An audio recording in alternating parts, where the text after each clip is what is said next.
Good evening, good morning, good afternoon.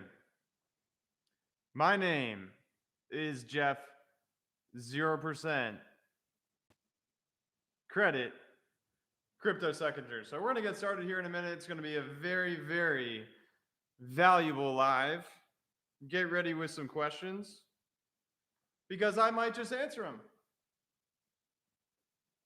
Or I might not. I don't know. But let me tell some people that we are on here. You know what I'm saying? You know what I'm saying? And you know what I mean.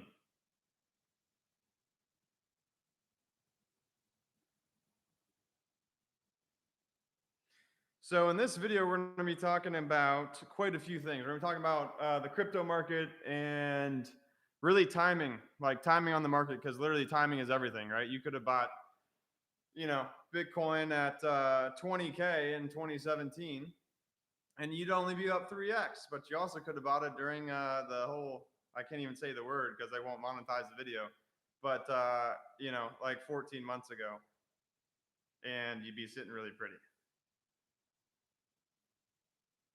So let's go ahead and full send. You know what I'm saying? All right. Can you guys hear me okay? Just let me know if you can hear my mic. If I need to turn this up, just let me know. We are in a new studio here, so we are testing out quite a few things. I hear you. Well, it sounds like you hear me, but I think you said that. Okay, cool. You guys are good to go? Awesome. So I just want to start out with one thing that is probably the most valuable thing that is probably unexpected. So it is, I want you to ask yourself why. So ask yourself, why are you doing what you're doing throughout your life, right? So like once a quarter, this is what I do. I don't know where I even found this out, but I just started asking myself once a quarter, saying, hey, Jeff, why are you going to the gym that you're going to? Why are you eating the food that you're eating? Why are you in the industry that you're in? Why do you employ the people you do? Why are you hanging around everyone that you hang around? Why do you wear the clothes that you wear? And literally, why do you do everything? Because there's something called prudence, and prudence just means really the ability to make the right decision. So if you end up going the wrong direction your whole life, you're going to get to the end of your life and have massive regrets. And that's probably the worst thing that you can possibly have happen to yourself. So I really challenge you guys to ask yourself, am I actually doing what I want to be doing? Because imagine this, let's say you get in a plane crash. Like let's put this into perspective. You get in a plane crash, you end up on an island, okay? You're dead center in the island. And then you decide before even looking around, right? You decide to go left and you try to go find the nearest beach so you can get on a ship and get away, right? You know there's going to be a ship somewhere on the beach, so you just end up going left. And you have to chop down all these trees. You end up chopping down trees for literally 5 miles, then you end up and you still don't see a beach, and you're like, well, what the heck? But if you would have actually looked around, you would have looked to the right, you would have looked straight and behind yourself, you would have seen that the beach was only really a half a mile away to the right. So you could have went a half mile to the right, chopped the trees down, and already been where you wanted to be, right? That's how most people operate in life. They don't even look around. So what I'm asking you to do is ask yourself why, and that causes you to look around and say, hey, am I going in the right direction that really suits me? Because most people will start life and they will and go through life and they just adopt beliefs and values from other people, and they end up in a life that they don't really want to live. And I've seen a lot of people, because I came from the corporate world, and that was also me for the first like 25 years of my life, and that caused a lot of problems. So I want to drop some value bombs on you guys, and I want you to ask yourself, why are you doing what you're doing? Do you actually believe in that religion? Do you actually study the foods that you're eating, and does it actually correlate with the body that you want to have and the diet that you want to have? Your employees providing you the amount of value that you want them to provide you?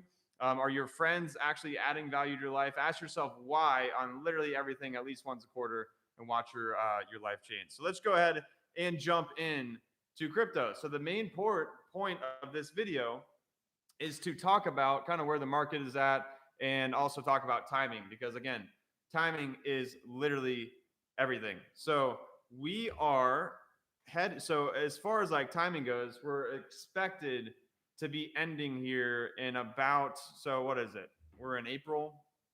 So likely about 6 months. We have about 6 months left of the bull market. And what's been really interesting to study is to study the previous last 6 months of the bull market, of the previous bull markets, and especially the last one, because really the first bull market didn't allow us enough time in order to like, or the market wasn't as mature as it is now. So there wasn't really many alts to study, right? So you got to look around at different phases during the bull market and look for the most amount of opportunity right now. And right now, I'm going to talk about the most amount of opportunity. So at the beginning of the bull market, it was Bitcoin, right? Because it's almost always Bitcoin if you look at especially the dominance of Bitcoin. And I would show you a chart, but we're not on OBS yet, and we will be next week, which is the software I'll share my screen. But if you actually go to like Trading View and you look at Bitcoin dominance, right? In the past about 3 weeks, it has fell pretty heavily. And if you go compare this to the previous dominance, so again, actually, I'll explain the dominance. Bitcoin dominance is the percentage of the complete market cap, which is market capitalization, which means the total amount of capital that is in cryptocurrency. Bitcoin has a very large dominance to that. It used to have 100% dominance because it was the first cryptocurrency. Then it came down, to 90% and then 80%, 70%. Now we're sitting right around like 55%. So it has about 55 right around 55% of the total dominance because the market cap is 2.2 trillion. Bitcoin is about like 1.2 trillion today, or at least it was earlier today. So what's going to happen now is that dominance is going to continue to fall, because if you look at the Bitcoin dominance on a chart like in Trading View, you'll see that it's like way up here in 2017, right around 90, and then it starts to level off a little bit, and then it just dramatically falls in the month of March and then April especially. And we are sitting literally exactly where it was in 2017 in April, right? So we are sitting at a very huge opportunity. And you may be asking yourself, okay, well, what's the opportunity? Now, if the dominance of Bitcoin falls, that doesn't mean that the price of Bitcoin is actually falling. That could mean that, Bitcoin is still inching up, right? But all the other altcoins, which are alternative coins to Bitcoin, all of those have more capital flowing into them quicker than Bitcoin, which means so it's really a relative game. So it's a game of relativity, meaning, hey, the altcoins are likely to be increasing in price much faster than Bitcoin. So the big opportunity, and this is how the market works, is the first, like, it's really cool to watch. So it's the crypto market's very predictable, actually. Everyone gets really confused, but it's actually really predictable. So there's 3 years of a bull market, 1 year of a bear market, and it's all been based off the halving cycle thus far. So that is subject to change in the future, but thus far, that is how it's played out. So what happens is if we leave the first 2 years of the bull market out and we just look at the last 1 year of like exponential growth, which is usually what happens after the halving cycle, we have just like ridiculous growth for about the next year. So if you look at that, right, the first about 3 to 4 months of the market is very bullish on Bitcoin. This is when we saw Bitcoin go from like $12,000 up to, what was it? About 42,000, I think. So, and you probably saw me talk about this on a live. I think I did a live like this. I talked about when Bitcoin was literally like 14,000. I'm like, go buy Bitcoin right now. I actually had someone come on a coaching call the other night in one of our consulting programs. Be like, dude, I heard you say that, and I was outside working. I just dropped everything, went inside, and bought like 15 grand of Bitcoin, and now it's like 75,000 or something. So that was pretty awesome. But yeah, so like the first 3 to 4 months, Bitcoin is rising, right? So we come up 40, 50 grand. Then we start to see some of the altcoins pump. So what happens is a lot of the capital flows into Bitcoin. Then it kind of gets a little bit overvalued, at least in a lot of people's eyes. And they look around, they say, okay, what other asset can I put money into that's still in, cryptocurrency, right? I want to have exposure to crypto. So they look around at other assets and then they say, okay, well, the top 100 altcoins have quite a big opportunity, and top 100 by market capitalization, right? So it's just or if you go to coinmarketcap.com or coingecko.com, you can see the top 100 right there. So they look around, they say, okay, those are undervalued. So then the top 100 start to rise. And this is what we're starting to see right now. I mean, we saw Cardano go from what, like 18 cents to $1.40. It's the highest appreciating asset in crypto this year. And now it's pumping. I think it's at like 141 right now, which is cool. I think there's a lot of news coming out on Cardano in the next 60 days. So I think we're going to see that eclipse $2 in the next few months, which we've been waiting on for a while now. But that is the opportunity right now, is the top 100 altcoins. And you can even see this if you look at the small caps right now. Most of them are getting crushed. That could be a good chance to buy as well. But honestly, if you're looking for a trade right now, it's the top 100 by far. So, and then what happens is it'll kind of feed from Bitcoin, then it goes to like the top 100 alts, and then later in the bull cycle, it will start to feed into like the super small cap coins, and that's when you have like really ridiculous growth. So if you guys bought some small caps right now, like through Uniswap and on, coins where you can't actually buy them on regular exchanges, definitely just, if you actually believe in the project and it has strong fundamentals, and most importantly, a strong team behind it, then just hold on to it, because it's likely to do well in about 6 months from now. And then once the bear market starts to happen, what will happen is we'll see Bitcoin has like a complete blow off top. It's really ridiculous. If you study like on a weekly chart, if you look at in 2017 and you study in a weekly chart, Bitcoin went in 2017, it went from $7,300 to 20 grand in 4 weeks.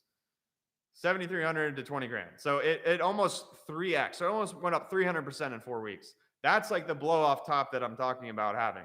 So it has like a blow off top at the end where it just gets absolutely absurd, which is really, if you study a lot of really any asset class, but crypto in particular is just completely ridiculous as far as volatility goes.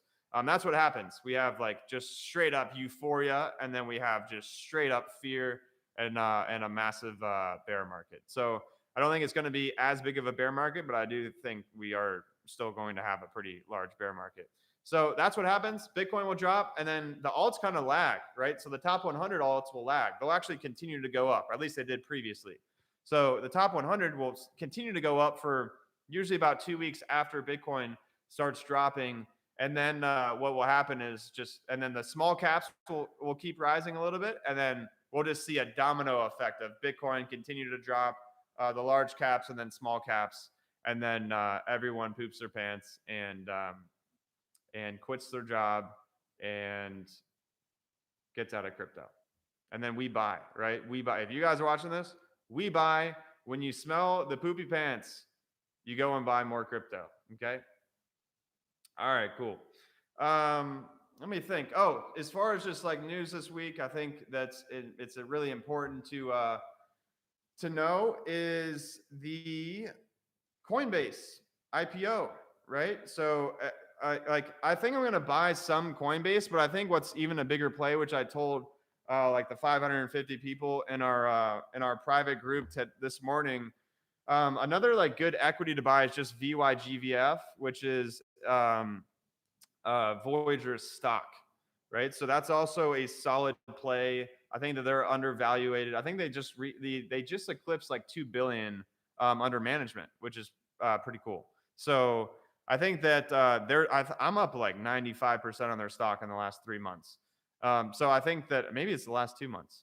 But I think that if you look around, right, you could buy some Coinbase. I think it's getting listed tomorrow. Yeah, I think it's the 14th, which is tomorrow. So I think that's going to have and also the analysts are saying that they're like 5 times overvaluated on their IPO price. So add like 100 billion. So that'll be really, really interesting to see what happens. I honestly just think because of the cloud of crypto that the IPO will be very successful. And I think that it is a decent opportunity, but I think what's even a better opportunity than just buying the IPO is actually buying stocks and then also coins, exchange coins. So if you guys saw, one of my previous videos, I think it was my last video. It was about the top 5 alts. My number one is BNB. By far has the most utility. We've been buying BNB in our fund, I think, since it was like $17. So sitting pretty on on BNB, and I think that BNB is going to continue to outperform nearly everything else because there's so much value and utility in it. It's just absolutely, I mean, nothing compares to it. It's got smart contracts, right, with Binance Smart Chain. It's got the utility of an exchange token, which they burn like 20% of profits a quarter, right? So it's also deflationary. It's also exchange token where they also um, incentivize people to hold BNB to get discounted trading fees. They just released synthetic assets, so now they're into a whole nother niche, and that's honestly, now they're like kind of competing with like synthetics, and we've seen synthetics have a recent drop a little bit too. So BNB is like, honestly, it feels like the Amazon of the internet, where like Amazon came out and it did pretty well, then it got really undervaluated, and then over the last decade it's just absolutely smashed everything. And that's what I think really BNB is right now. So I think BNB, even at the current price of 559 or whatever it is, I still think it's a good buy, especially over the next 6 months, because, and I do think that we're going to see I'm also I just actually bought some FTT, which is FTX's exchange token, holding a lot of Voyager right now as well. So just VGX, which I still think is at a good price. If you can get under $6, I think it's still relatively a good price. And yeah, I think those are likely the best, biggest opportunities right now. RSR. Peter Thiel and Coinbase. First of all, I don't know why people are calling me on WhatsApp. I don't get on WhatsApp. Let's go look at RSR. Yeah, on CHZ. I think they're up. CHZ was consolidating into a pretty heavy zone. Oh yeah, Reserve. I honestly don't know too much about Reserve. I did look into this about a month ago when it came on my radar, but I honestly do not know too much about it. But I have heard good things about it from the people that have brought it up to me. I just haven't done research into it, so I honestly couldn't tell you. I know it's like some banking app and it seems pretty centralized, but here's the thing too. Like, everyone hates on centralization, but I do think that there needs to be some centralization, because there has to be like there's certain, especially with the transition from a completely centralized world to decentralization. I do believe that there needs to be still some centralization to actually make the complete switch from centralization to completely decentralized finance. So I'm not I'm not that guy that's like just like a complete maxi on DeFi. I do think that there needs to be some decentralization as well.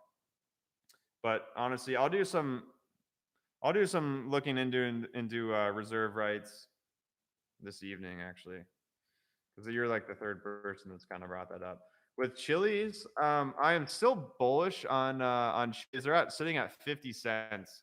So like the way that I look at it is, if you look at, like, I'm always looking for zones because we're swing trading with these coins, with our large cap. So I hold, like, what I do is I hold some long-term positions that I really believe in that are accruing interest. On Voyager, I hold some on Nexo. I hold some on Celsius as well. I actually just switched everything from BlockFi like a month and a half ago. So I hold that. My long-term position is on there. I also have 50% of my crypto holdings in my hedge fund as well. And then I have holding a nice amount of large cap coins. Then I hold about 300K of small cap coins. And then I hold, which is spaced out between like 25 of them. And then I hold, a decent amount, I think like 15% of my portfolio I'm using for leverage trading, which I've like It's just been, and we're leverage trading on the top 100 alts, and I'll see what we're sitting at. And guys, this is by far the best way to make money right now. I'm not even saying because I'm biased. I'm saying because it's the truth. To put a little bit of leverage on large cap alts and ride this pump up. Everything is pointing to a lot of momentum for the large caps, and I'm telling you that this is the best way. I turned $242,000. Okay, I deposit a total of $242,000 into FTX, and we're sitting at $812,000, and that is in the last like 72 days, from 242 to 812. And I am not doing anything that you guys could not do. So the reason why I brought that up is this guy brought up Chili's, right? Chili's, I think I'm still up like 25K on those Chili's trade, even though it's down to 50. So yeah, it consolidated in a pretty heavy zone, and I honestly think that it's been somewhat to be expected because we saw a lot of these NFTs pump really hard, like OMI and Chili's and especially ENJ, right? And now we're starting to see them kind of relax a little bit, which is great. That's what I really like to do. Is like it's really difficult for you guys to predict the next massive altcoin. Okay, but what is easier to predict and to do is to actually look at, okay, what project gains a lot of traction and clout, because honestly, you're really just looking for a lot of people, first of all, adoption, a great team behind it, and then a lot of people to speak about it, because to be honest, most of the alts are overpriced, but there's still really important in your portfolio because there's so much volatility, which presents opportunity. So it's really good to look at the projects that like catch fire, then they have a nice correction, then they consolidate into a zone. They form like a wedge, and then you start to buy at the bottom of the wedge, and then once it breaks out of the zone, then you're in really good profit. So like what we do is we will like wait for this consolidation zone to actually form, and then we will wait for it to drop down to the zone. Then we'll buy, and we just set buy limit orders. So as it's dropping down to the bottom of the zone, that's great, right? We're not worried about it. The price is dropping because we're lowering our average purchase price. And then as it continues to rise and especially breaks out of a zone, then you're in really nice profit. So Chili's, I'm not too worried about because they actually do have a fair amount of adoption and partnerships. So I'm really not too worried about it. It's really important to just to zoom out. Like I'm looking at this chart.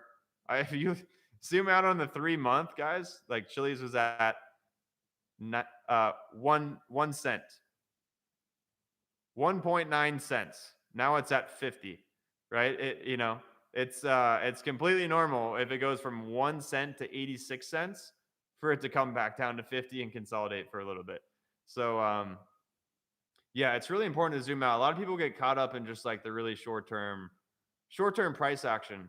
I always like to look on like longer, like anytime I'm studying something, I will look at first, if the project's been old enough, I'll look at it on the monthly candle, then I'll look on the weekly candle. And then if it's not old enough, I'll start on like the daily and then the 4-hour, and then I'll look at possibly the 1 hour. And I'm still like pretty zoomed out because I'm not day trading, I'm swing trading. And like our trades play out between like 4 to 7 days. Sometimes they will take up to a month, but I make sure that they're not going longer than about 40 days because you do kind of get eaten alive with funding fees. But it just kind of depends on the position.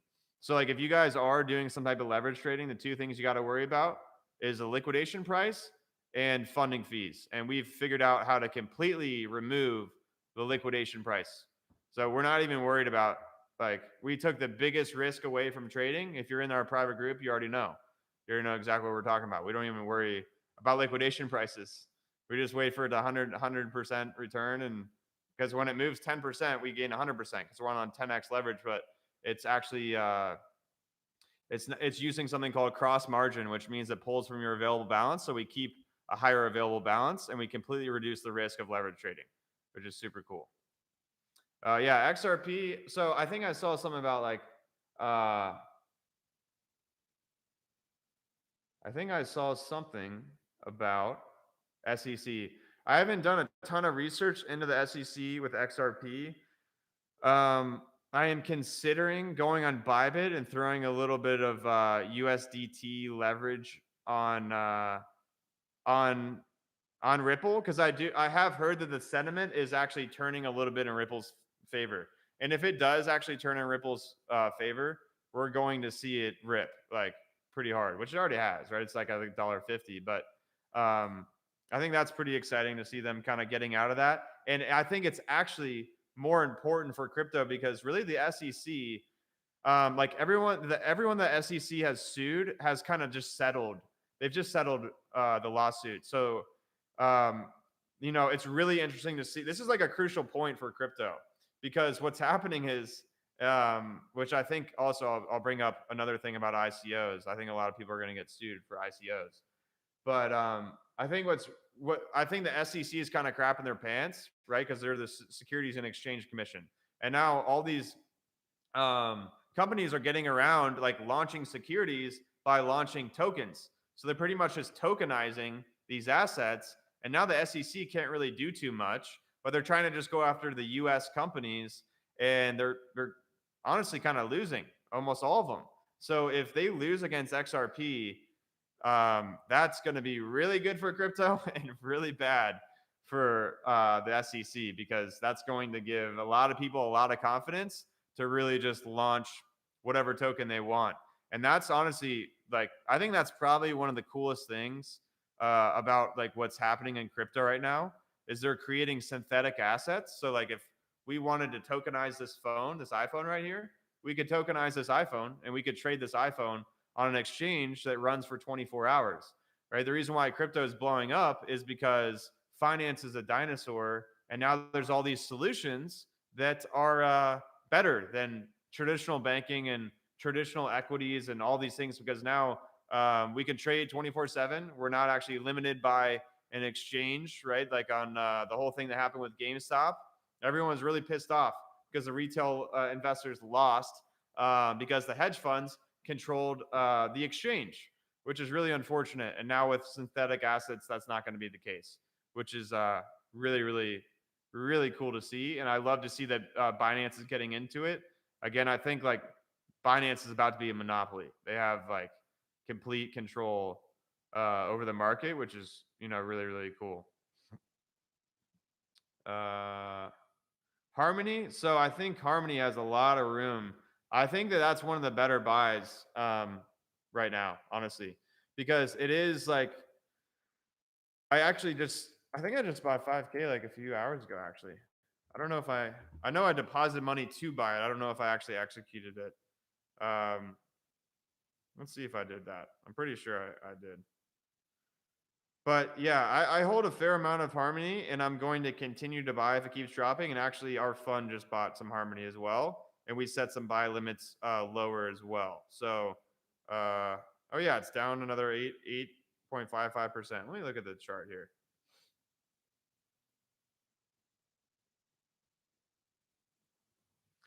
Yeah, I mean, it's forming a nice zone too. I think it could go a little bit lower. It came all the way down to like 12 and a half.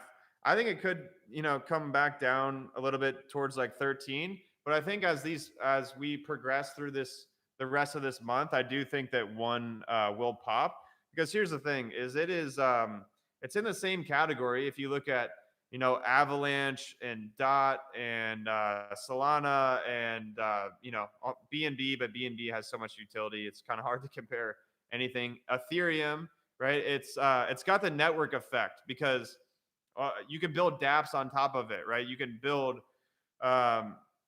tokens on top of Harmony, right? So I think that Harmony has a ton of room to grow. Let's see what the market cap's at. I think it's at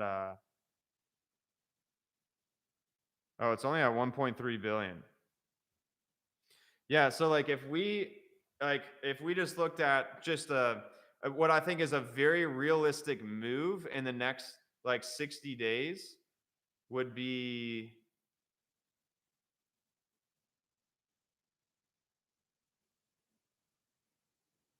so 3.x.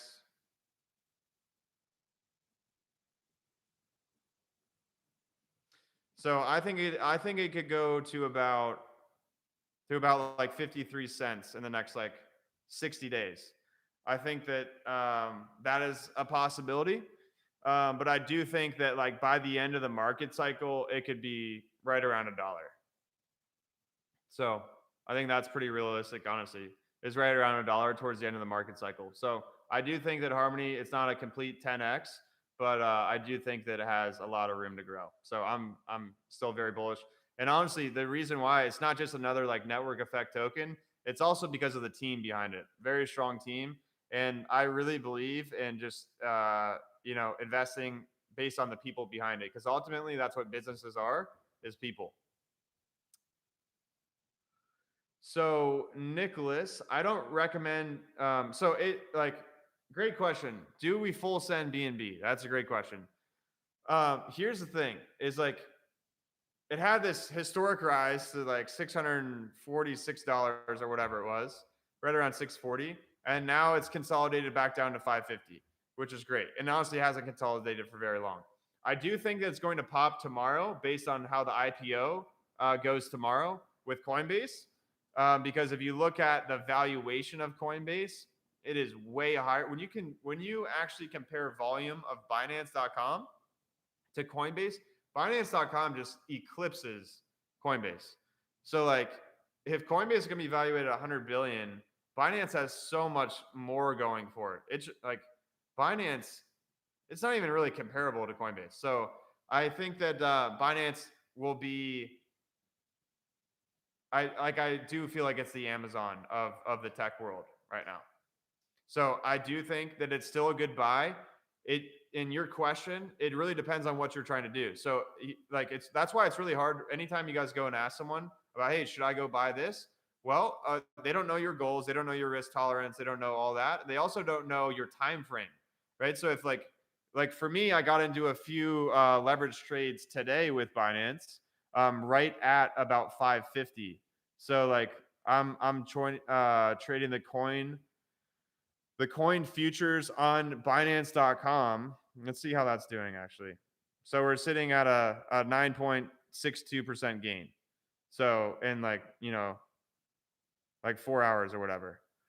So I do think that it's good to get some of the position in. Here's really the answer is like, this is what I always do. When we have like a big rise and then we see a nice pullback and correction and we start to form a little bit of a zone, what I do is I start to buy slowly. So if I want to put in, let's say I want to put in 10 grand into BNB, right? I will put in about 20% of that. So I'll put about 2 grand in right away. And then I'll set buy limit orders below based on where I believe that it could go. And it's usually based on previous support and resistance, but we haven't even had really support and resistance. So I'll just layer them. It's just really like a percentage, like every like 2%, I'll layer like another buy limit order for like $1,000. So that would be like another 8 buy limit orders below. And as BNB, like if it continues to drop and consolidate into a zone and kind of slants, then I'll be buying more and more. And then as the price rises, which I really do believe in the price of BNB rising still, then you're sitting pretty, right? So then you're not worrying, oh my God, I just put 100% of my money in and now it's lower. Like you actually want both to happen.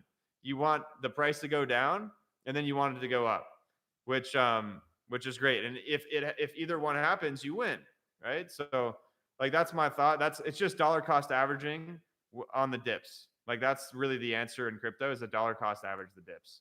So if you're looking at a 6-month mark, if you're like in a job, you're like, hey, I don't want to worry about crypto. Let me just buy something right now. I don't think BNB is a bad decision. I think it'll probably outperform almost everything, even currently at its current market cycle. I think it's going to likely eclipse Ethereum. And the only way Binance does not eclipse Ethereum this market cycle is if we see a ton of institutional money flow into Ethereum because it's, the second largest coin, and also has the most projects built on top of this chain. So it does have the most adoption. Going all in on one coin or diversifying.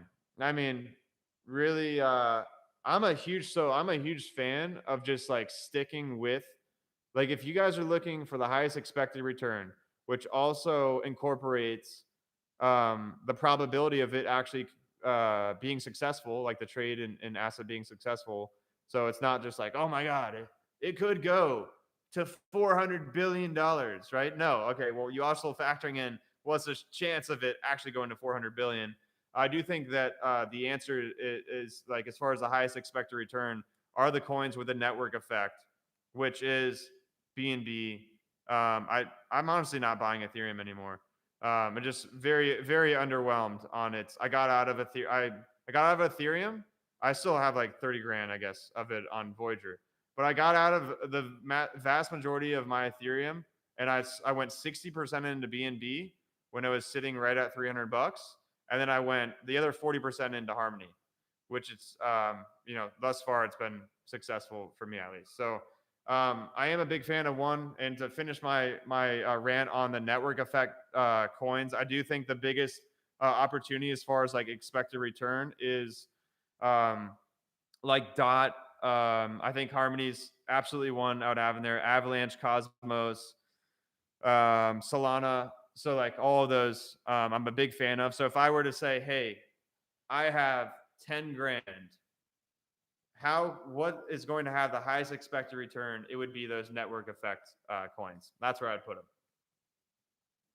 So the answer to Paul, it is to diversify, but amongst like the coins that are in the same type of niche. So Zach, the trading strategies are they're pretty similar, but they're inverse during the bear market. So like my plans to go in the bear market, like once I think we're in the last 4 weeks, I'm just going to be like dollar cost averaging heavy out of the market. And that's going to be dependent on a lot of indicators. Like if anyone tells you exactly when it's going to happen, they have no idea what they're talking about. So like, I'm just going to remain patient. I'm going to look at everything objectively, and then I'm going to make a decision. And then I will start dollar cost averaging out of the market, which I've even been pulling some profits from like my trading and just tucking the USDC into Celsius. Now I'm earning 10.5%. So if I just make $1 million and transfer that USDC into Celsius, making 10% on that a year, right? So I'm making over 100 grand a year passively, just on a cash position that doesn't have volatility, which isn't bad. That's what financial independence is income that you don't have to trade your time or your space for. So I'm definitely a fan of that. So that's what I'm going to do towards the end of the market cycle. I'm going to be especially dollar cost averaging out of all the altcoins. I'm going to hold some Bitcoin. Then once we actually have indications of lower highs on a longer time frame, then I'm going to be leveraging short, Zach. So the answer is yes. The strategies are the same, but it's literally the inverse. So we're going to be leveraging short, and it's also going to be, it's a little bit more complex because you really have to be careful that you're timing it correctly. You have to make sure that you are actually in the bear market. Once you know you're in the bear market, it's relatively easy. But if you try to jump into shorting too quickly, you will get likely crushed. So it's really good to make sure you have confirmation that you're in a bear market. Yeah, I'm talking about FTX. Dylan, again, BNB is down. Like this is a perfect example, man. You got to look on a longer time frame. Like, don't look on today's price. The reason why BNB is down is because it went. This is almost like funny to me. Just looking at the chart, not your question. Looking at, because it went from $40 on February 1st to over $600, right? So it literally had like a 12x, whatever that is, right? Like ridiculous growth in a few months. So completely normal. Like there's no way, when people keep saying all these super cycles, eventually, guys, there's got to be a correction because smart money is going to take profit out. That's one of the biggest mistakes of people that are early stage investors that have not gotten absolutely crushed by a market cycle is they don't take profit. So like the smart money and the big, which is the big money, right? It wouldn't be big money if it wasn't smart money, because eventually, if it was big money and not smart money, they won't have the big money anymore. So like you got to look at what the big money is doing, and I'm telling you, the big money is going to be taking profit. Yes, there's a few exceptions with like Tesla and MicroStrategy, but like there's no way to have an exponential rise with no correction. It happens, and it's completely healthy, and that just presents more opportunity. So like I said, it's just an opportunity to dollar cost average. So whatever you guys feel like you should be doing, you should likely be doing the opposite. So like, because like the chart is really just like emotions in an image. That's really what it is. Like trading is truly just psychology. So you gotta like literally you gotta think about what is everyone else feeling and likely doing in the future, and then you need to make the move before the masses do. And that's how you become successful. So it's all about awareness. Clement, I think the bear market is coming um, right after the summer. I kind of talked to our private group a little bit this morning about it. And I do think that we're going to likely head to like 7. If you look at it on like the regression band, I do like, as far as Bitcoin's price, I think we're going to go to like 76 or 80 grand and then have a nice correction, like a pretty decent sized correction. And then we'll consolidate for a little bit and then head up well over 100. I think we're heading to 180K by fall.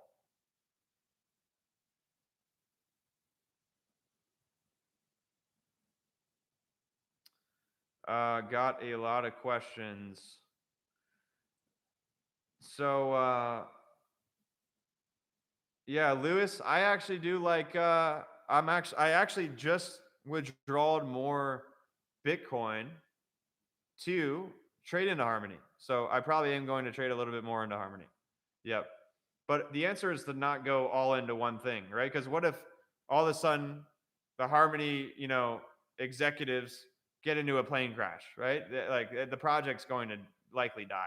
So like you don't want to like have all your eggs in one basket unless you control the destiny of the basket. Um, so Luna, I have a little bit of money in Luna. I love Luna's concept, and I'm a little bit underwhelmed by its price action. Let me just see kind of where it's at. Um,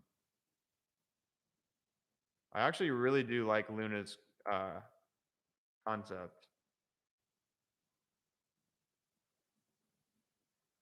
I mean, Luna went on a tear as well, so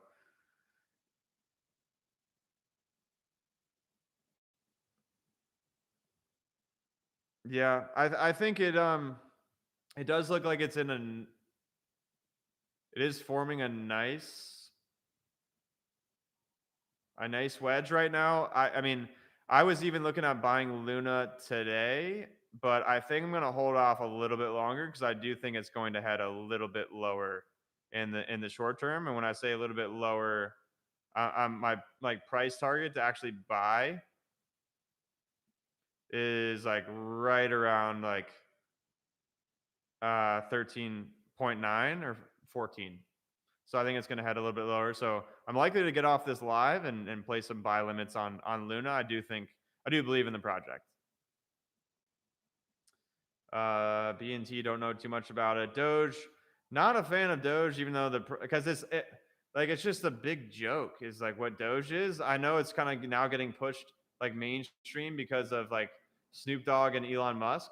So I'm not invested in it because it started off as a joke, and I'm having a hard time wrapping my head around putting actually like real capital into a joke, because I don't think my money's a joke. So to buy and sell crypto, Binance, because it has the lowest fees. And always set buy limit orders and sell limit orders, because then you're not utilizing market makers and you're not going to pay as much fees as if you were to submit a market order.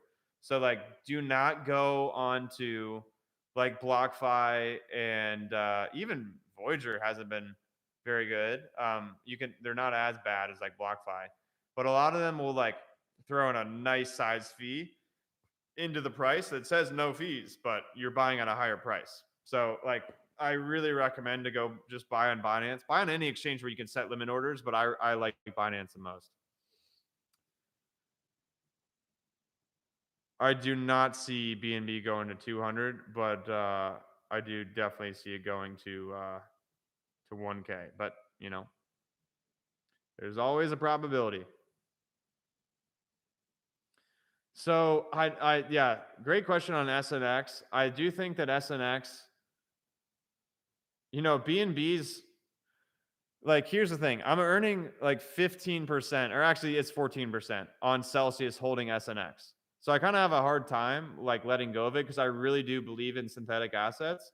But now that Binance is getting into it, it's kind of made me feel a little bit bearish about SNX. So I don't know. I am personally not going to buy more SNX. So that probably answers the question. But I do. I mean, I have way more BNB than I do have SNX. I probably have about, like, if you're looking at the total amount I have of BNB, I probably have about 40% of the amount I have in BNB in SNX. But I'm not. I'll buy more BNB. I won't buy it anymore. SNX because of the news about BNB. But again, also, I don't think it's a zero-sum game as well. Like, I do think that there's room for multiple winners. So like, I don't think that SNX is like dissolved, but I am just more bullish on BNB now that they're in the same category. Yeah, Brian. I would just dollar cost average BNB a little bit right now. I think that it has great price appreciation. I do think we could head lower, but TA. Yeah, Zach, I actually like this guy. There's a lot of guys on YouTube are just like, I don't know. I think there are a lot of great YouTubers, but there are just a lot of like hype master moonshotters, you know? So and I try to, like, here's the thing, those videos do really well. I mean, I try to avoid those videos because I'm just a really bad like actor, right? So not that I'm like acting in the video. I just hate like overhyping things. I'm like more of like a principle guy than like a get rich like quick guy, right? So I like talking about principles more. So that's why it's like, you know, it's kind of a happy medium behind growing your channel and like sticking with what you like truly, you know, think is like the most amount of value, which I do think is more like principles and uh and that stuff. Let me find this guy. He's sitting at like 250K subs, and it's Benjamin Cohen, and then I do like his TA because he's just not an idiot, so I like him. I also, let me see if I can find this other dude that was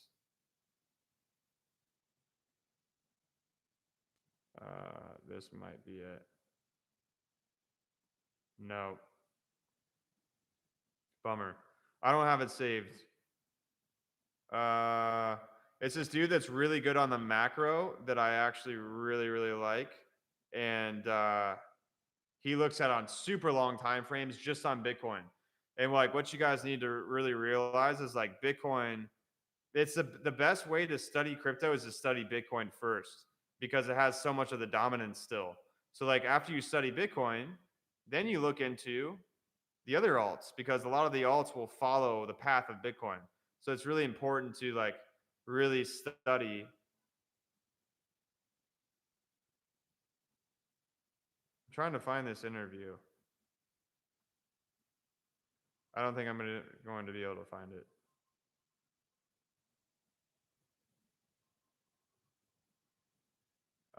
Wait. Here it is. Bob Lucas. Loukas. Billy Bob Lucas.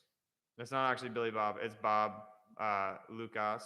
So go check him out. He's an OG, and he is pretty good. as far as this TA goes. I really, really like it.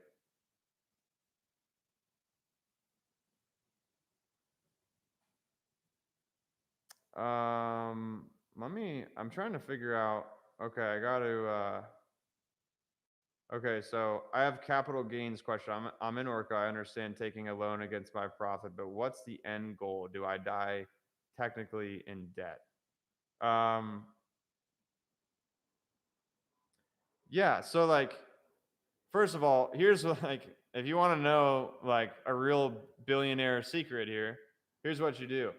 You take very long-term loans, which you honestly should do through like a trust structure, and then you have whole life insurance or some type of life insurance back up um, the trust or whatever vehicle you're using, and then when you die, the death benefit pays for the debt. So that's how you do it. But that's a little bit more advanced, obviously. And also, Hunter, if you're not at that point yet, like I would just like I would pay the tax because look, like you're going to have, you got to look at it like, and there's a lot of things you can do, right? That's why I also bought, a Urus because it's over 6,000 pounds. So I can write off the car against my like gains, right? So like you need to also like look at itemization. That's the first thing you should do on tax. And by the way, I'm not a tax advisor, so you really shouldn't listen to anything I'm saying. But itemize against your gains. You can also tax loss harvest, right? So you're just offsetting winners with losers. So you would sell the winners and you would sell the losers. So if in your, if you have a stock portfolio, you write your losers off against your winners. Um, so that's something you can do as well. But honestly, if you're looking at, hey, should I sell at the end of this market cycle or do I just hold because I don't want to pay tax? I would recommend, well, I can't recommend anything to you, but for me, I'm going to sell. So I'm going to sell, I'm going to realize profit, and then I'll figure out the whole tax thing later. And the reason is because I think I'm going to have the altcoins are going to drop more than 40%. So if you're at the highest tax bracket in the United States, you're going to be paying about 40%. So you got to look at the opportunity cost of the market, like also falling below 40%. Like it's going to fall. The altcoins fell by like 98%. So are you just going to watch the alts fall by 98%? Or are you going to realize some gains? So it is definitely important. If you're like, I wouldn't worry about your Orca position with us because we are like, our goal is to produce the highest net return after taxes. So like we pay tax too, right? I have millions of dollars in my own fund and I don't want to pay tax either. So, but we also want the highest expected return. So the answer is a little bit of both. Keep some long-term earning interest, and then if you need some capital, you take a loan against the long term, and then you also sell your short term, realize some gains. You might have a little bit of tax, but you're going to save more money because the opportunity cost of the market dropping a ridiculous amount is pretty high.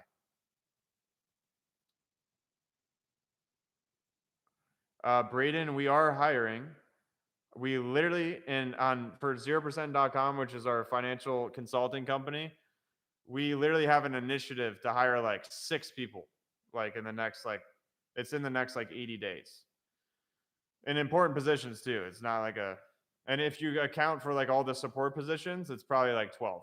So we are always hiring, always hiring. I don't even care if we're not hiring, we're hiring. And the reason why we're hiring is because we're looking for great people. And the reason is because businesses do well with great people. So we're hiring for that. And then as far as our hedge fund goes, we are hiring an analyst. And I would like to have another analyst at least by the end of the year too. So at least 2 to 3 analysts. So if you have like a passion for crypto, go DM me or buy low, say hi, fill out the application. And I think we have like 60 applications that we're looking at, and just looking for solid people, honestly. So we are hiring. I do think that Cardano is going to break out towards $2 in the next about 60 days. Could even be sooner depending on how quickly things move. Chainlink, still heavy into Chainlink. I'm not in any leverage Chainlink. I am just holding Chainlink on Nexo earning interest. So I'm a big fan of Chainlink because it's the most trusted Oracle, and it's feeding a trend. It's feeding the trend of smart contracts, which is a massive trend. and it's the most trusted. And most of the smart contract projects have partnerships with Chainlink. So I don't see Chainlink slowing down. Um, I am holding a fair amount of Chainlink, just letting it earn interest.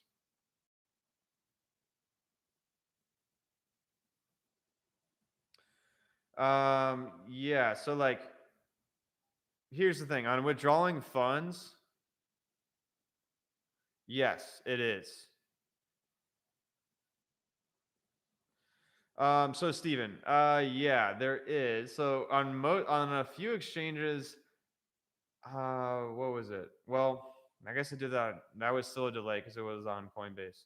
Yeah, I mean, really the answer is to like, here's what I do. Like, if I'm trying to put more money in, which I like into like exchanges to use leverage on like USDT or USDC, I'll sell some of my positions that are overvaluated. So like if like I had a historic rise, right, in a position, I'll lock in some of the gains and I'll lock it in through USDC or USDT, and then I send the USDC. I'm mostly using USDC to whatever exchange I want, and I do still hold like a little bit of a cash just so for bigger opportunities. So like what's pretty prudent in any like almost any investment portfolio is to have at least 2 to 3% in cash. So one, because it's a hedge, and number two, so you can buy more of the dip. But even like depending on where the market's at, it may be even more prudent to have closer to like 10 to 15% in cash.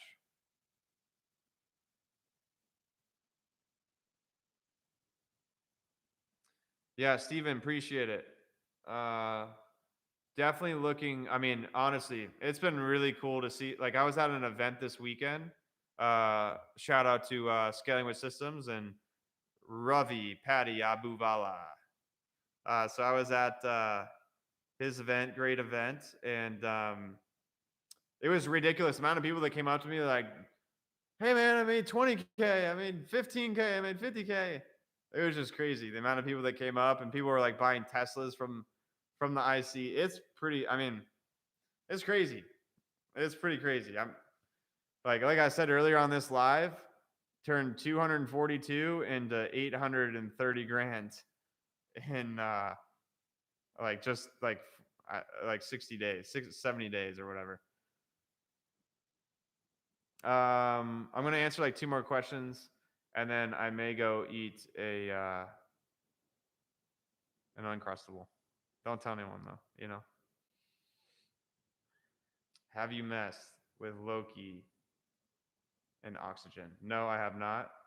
Have 32K right now sitting on FTX. Any good entry prices for coins? Yeah, good question, Freddie. I right now, let me look at my let me give you like a true honest opinion. So like right now, I think if you're looking at like literally right now until tomorrow morning or until like tomorrow evening, I think what's been really cool is to see like the consistent growth of FTT, which is FTX's token. So I actually have not even taken a position into it, despite how much I actually like the exchange. Once you get used to it, it's pretty confusing at first, but I do think that that is a solid opportunity. So I entered along at 53.35, and it's at 56.19 already. So I entered like a kind of a smaller position. So I'm up like $5,400 so far. So I do think that that's a great one because it is an exchange token, and FTX is growing pretty quickly. It's one of the bigger exchanges. We actually just saw the owner become a billionaire. He's worth like 8 billion now or whatever, which is pretty sweet. He's a young dude too. So I think that's a good opportunity. Still pretty bullish on ENJ. I think Helium is a decent buy. Let me actually look at like Solana and yeah, Solana's consolidating into a nice zone. So I do like where Solana is at. I may actually increase that position slightly. So I like Solana. Let me look at Helium. Helium's actually looking like a good buy too. Helium has a lot of hype around it because of all the mining. So like I actually do. I actually still have a buy limit order sitting at 16.16, and it's at 16.9. Yeah, it's at 16.19 right now.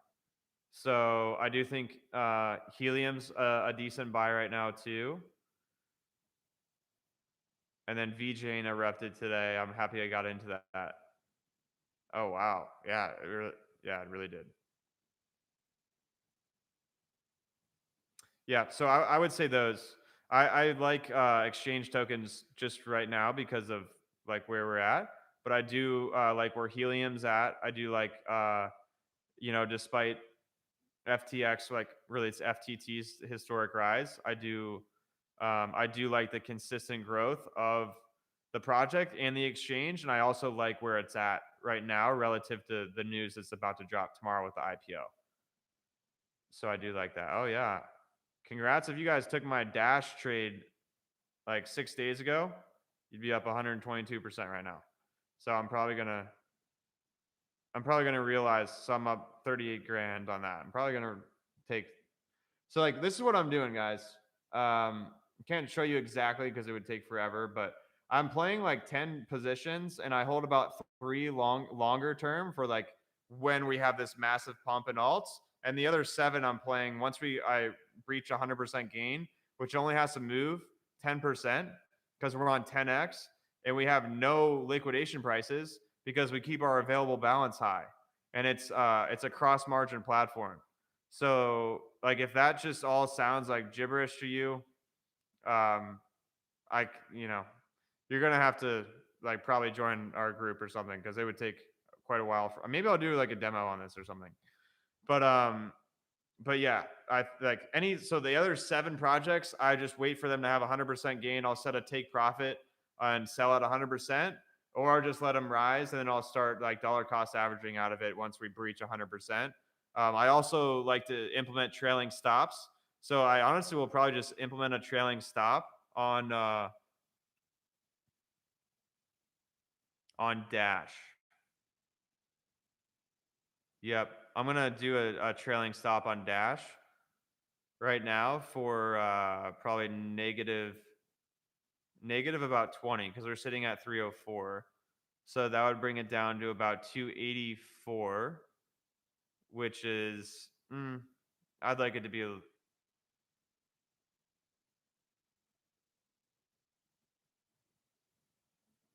I actually might do a little bit higher, like 282 or 288, because I do want to be stuck in some nice profit there. And I still actually think that OMG has. Let me look at where OMG is. This is like a project that I looked at a lot in 2017, but I think the ownership kind of changed. OMG is a decent buy right now too. It's just like helping layer 2 on Ethereum. So really just helping like Ethereum project scale.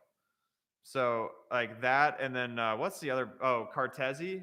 If you took that call too a while ago when it was like I'm up 300% on Cartesi from where I bought it like 2 months ago, which is cool as well. So I'm a fan because like that's also a problem is like scalability, which I think. So I think one of those is going to do very well likely.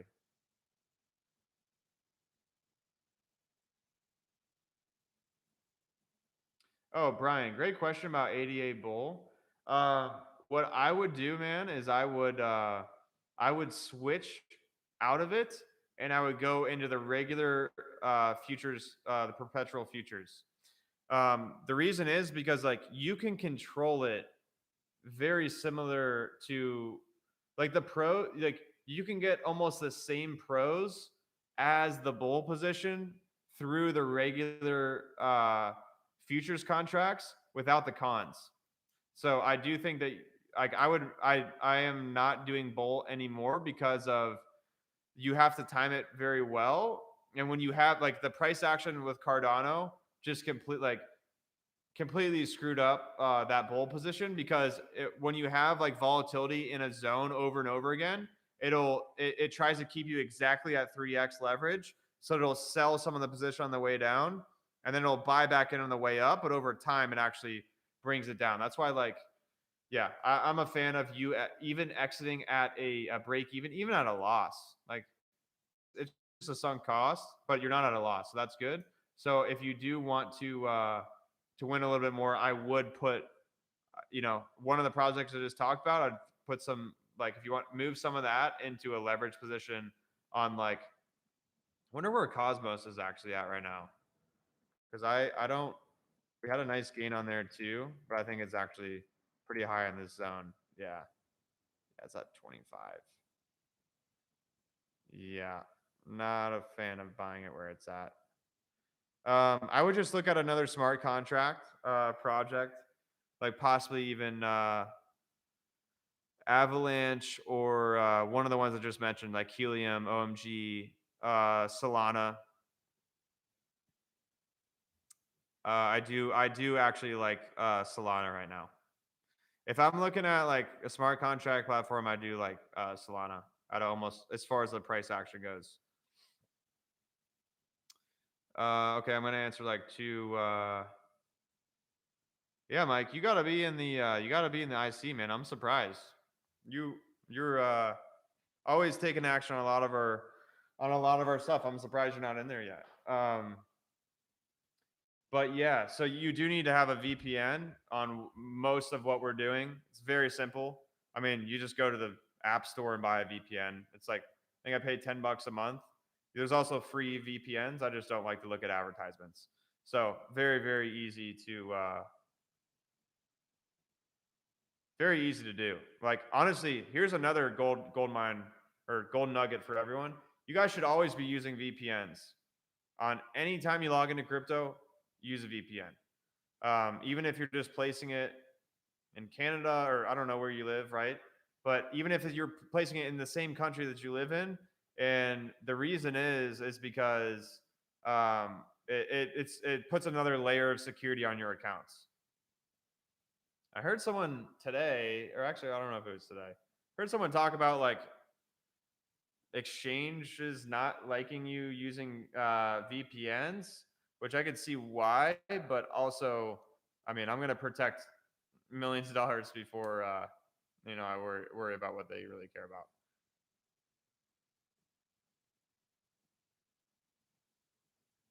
I don't know much about coins Square. EOS just kind of has a bad taste in my mouth, but I do think it's going to run. Um, but I'm not a huge fan of EOS because of the people, kind of the people behind it, and then also they just haven't had great growth. They've been a big upset. Is Bitcoin a good coin? Yeah, I think it's probably the best coin. It's probably the best coin for the most amount of people.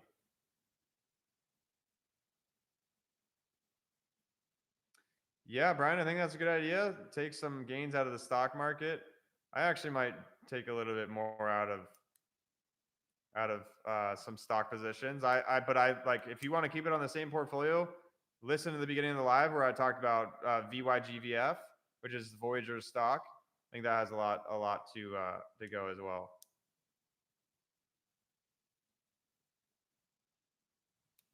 Yeah, appreciate it, Brian.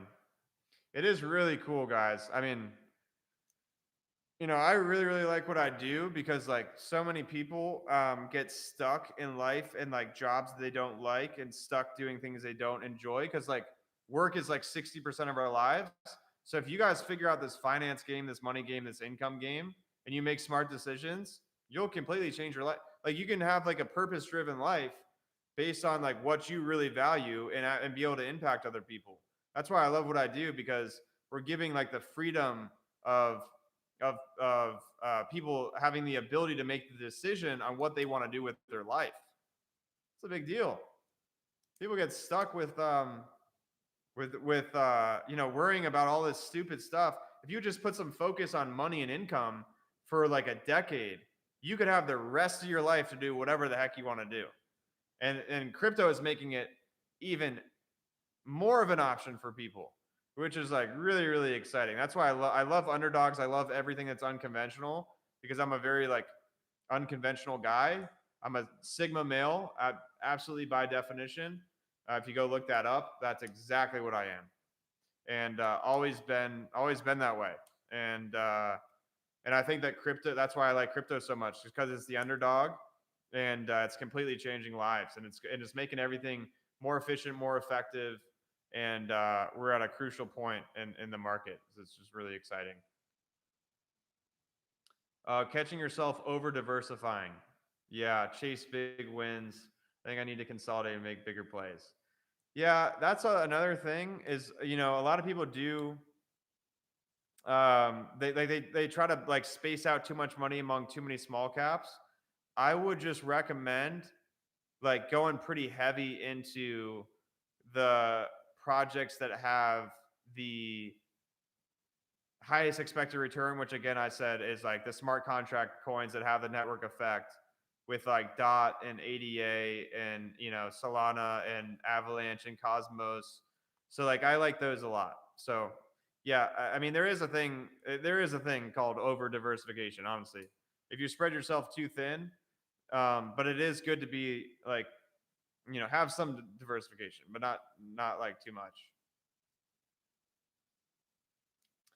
Yeah, coins I recommend for today. I just kind of talked about it, so I'll just rewind a little bit. But like Helium, Solana, yeah, Solana. I also like FTT because tomorrow is the listing. I also like VGX as well right now because tomorrow is a listing as well. So yeah, so Brian asking, I'm not married, no. Um, so happy I bumped into your page. Yeah, that's great. Appreciate it. Yeah, the IC, look, I just share, like I said earlier, I have about 50% of my portfolio in my hedge fund, which is managed by a guy named Austin that does all the portfolio management. I then just like to play around with my own like capital as well and just like see what I can do with it. And honestly, I'm also proving a concept, which is an alpha fund that we're probably going to release at the end of the year. So I'm just going to do like I don't know, like a 1,500% return and then just implement the same strategy and on the downside. So, but obviously slightly different because you're shorting. But yeah, so the IC, I'm just sharing exactly what I do. So I share the platforms that I use that I'm to earn the highest interest. I talk about like taking loans against, longer term positions. I talk about, buying your own crypto domain. I talked about, all the leverage trades. So what I do, I build a course. So to teach everything that I do in all of my personal accounts. So you go through the course, you learn the principles, you learn the platforms, which is about 3 different platforms. And then I post updates on Instagram because it's the absolute quickest way I can. So I have a close friends group with 550 people in it. I post all the updates. You learned all the principles in the course, and then you look for my updates, and then you can decide if you want to take my updates, and I give weekly market updates, which I go over. I mean, it's kind of like a call. It's kind of like this, but it's like more planned out, and I actually like do screen shares and show stuff and all that stuff. I need to create a beginner, like a $7 beginner course or something, because there's so many people. I mean, I try to give. It's just hard for me to like, because I've been looking into crypto since 20. I mean, I bought Bitcoin in 2013, right? So I've been like looking at crypto for a while, like 8 years, and it's like kind of hard for me to remember what's confusing because I've been so like immersed in it. So it's kind of difficult for me to like give like beginner advice. KuCoin. Yeah, that's another thing. I wanted to actually buy KuCoin today. And you know what, guys? I don't know where that Uncrustable is, but I'm getting a little hungry here. Let me look at the good old Cuckoo. I really did want to buy KuCoin, but I also like, let me look at They're not on FTX. That's the problem. Because like I'm a big fan of just like ripping some ridiculous gains on the large caps. Not so much like buying and holding, just because our like the strategy is honestly just so good. So like I like when I'm putting more capital in, it's just hard for me to justify. Oh yeah, it's been ridiculous recently. So we're sitting right around 16, and that is another nice zone. Yeah, honestly, I may wait for Cuckoo to go. I do like closer to 16. So I'm not buying KuCoin right now. I have heard a lot of people talking about it recently, and I do think um, it may be a good buy. It's sitting at number 81 right now in the market cap, but I'm not buying any right now. Pundi, so PundiX, I actually bought that in like late 2016, and I literally forgot about it. And it went all the way through. It went all the way. So I bought it in like late 2016 on Binance. Went all the way through this market cycle, and now I think it's sitting. Like I think I have like 20K of it now, just sitting there, and I like just completely forgot about it. So so yeah, that's pretty cool. But yes, to answer your question, I do think it's like I used to not be a fan of the whole like merchant thing, because I thought it was like so far out of reach.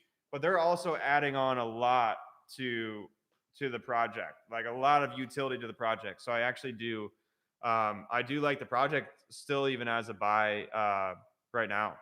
So but to be honest, I'm personally not buying more, because I think I just feel more confident in the other projects. So it's like the guy said earlier, I don't need to over diversify, because what I'm doing is doing like 200% a month.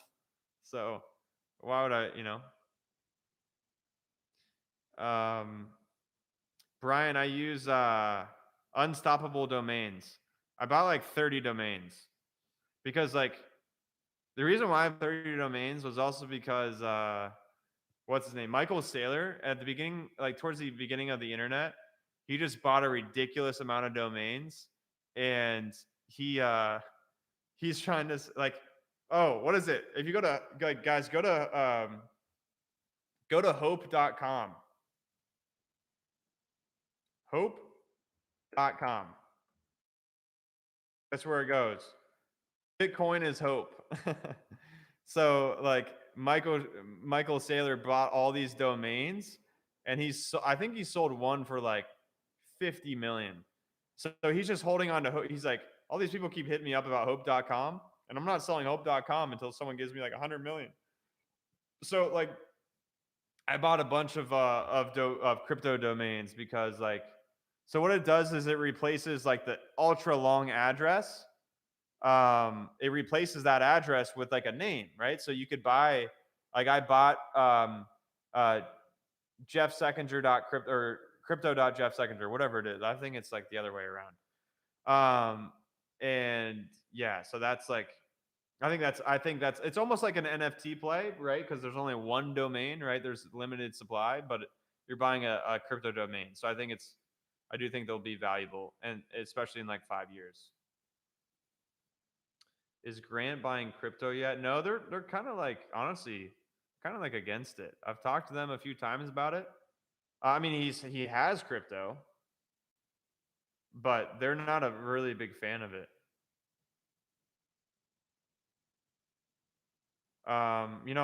Look, to be honest, guys, Uncrustables are just like, oh, here it is. Uncrustables are just uncrustable, They're so easy. They're so easy. I don't eat sweets anymore. So, no more candy.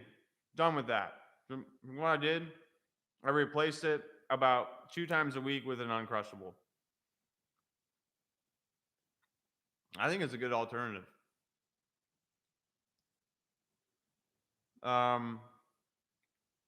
Should we sell BTC later this year when coins crash? Yeah. So like, if you want my opinion, I'm gonna sell about half of my personal BTC, and then just keep some holding interest. Because pretty much the answer is almost always both. You want to have like a hedge in both directions in case it doesn't go out as planned. So I do recommend, like, at least for me, I'm gonna hold about 50% of my Bitcoin through the bear market. Joined the IC, doubled my account, and took profits in a week. You know what? Maybe we just get ultra ridiculous. I might even just get really ridiculous. I might even just take the 242,000 out of the account. Like, that's what I started with the account. I might just take that out and like, let's just be like absolutely absurd and just see if we can get to like 10 million. I think it would be hilarious. I might do that. Because then you're playing with house money. That's what I really recommend. This is a really, really, really great thing to go over right now. So if you guys have a position that is a short-term position, okay, when it goes through, when you enter a position, okay, once it doubles in price, take your principal out, okay, because then you're just playing with house money. So if you put in like 10 grand and went to 20 grand, take the 10 grand out, and then you're playing with just house money, and there's no risk. If you want to put some leverage on it, like, even if you lose it, it's not a huge deal, right? You got your money back. So like, I really recommend doing that, especially for people that are early stage. Like, take your principal out, you can let it ride. That, or if you're a little bit more advanced and you understand like trading and stuff, like, implement a trailing stop.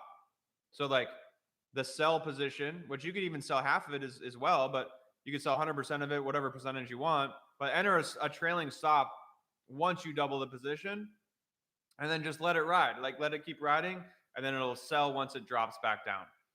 Like, so like, if you guys don't understand what the heck I'm talking about, let's say the price of whatever this pen is at $100, right? We implement a trailing stop at $100, and we would implement it at like -10, right? So if this goes to $110 and then it comes back to $100, it would sell. Okay, but if it went to $140, then down to 135, and then back up to 160, it wouldn't sell. But once it retraces by $10, then it sells. So that's also a really, really valuable thing to do. I do not trade stocks, Tiffany. I hold stocks long term, but I don't trade stocks. Like, something that's also really valuable is when you guys get a decent amount of capital, which you can actually do even on M1 Finance right now. You can also just go to Schwab if you have like over 100K, and you just take a pledged asset line of credit on the assets. So you just essentially taking a secured loan. It's super low interest, and you just become your own bank. So like, it's like under 3% depending on how much capital you have. So then you don't have to sell your investments. You just take the line of credit and you go finance a car or a boat, or maybe more investments.